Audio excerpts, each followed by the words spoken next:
an organization that does not believe in building empowerment, building autonomy. But let me park there first. You need to earn. What did I say there? You need to earn that right away. I mean, this is going to take time. So don't walk in there thinking like, oh, well, I should be empowered and have autonomy right away.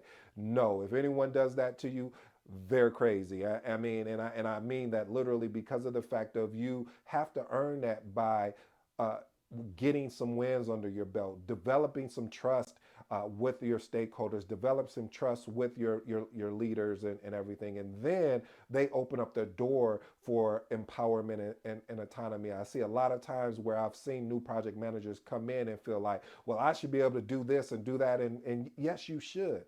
But you need to earn that trust and show that you can deliver on what they said that they needed from you. And then you can start bringing in different artifacts, project artifact documents, or different approaches and techniques.